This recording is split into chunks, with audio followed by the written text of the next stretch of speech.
Magandang umaga po mga ka-Happy Fam. Sa umagang ito, tayo po ay gagawa ng isang simple table setting.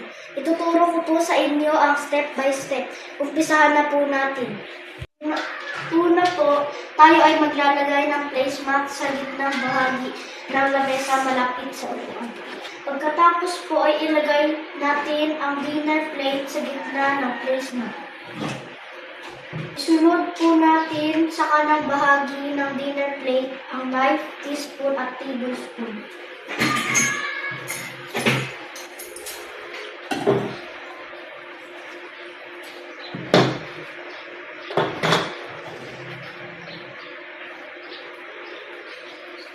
Sa kaliwang bahagi naman po ng dinner plate ay ilagay naman po natin ang dinner fork, salad fork at ang table napkin.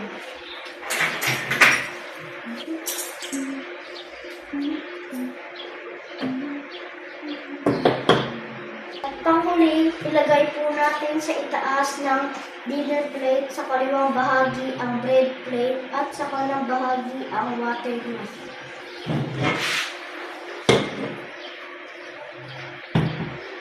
So, ito na po ang ating simple table setting. Salamat po!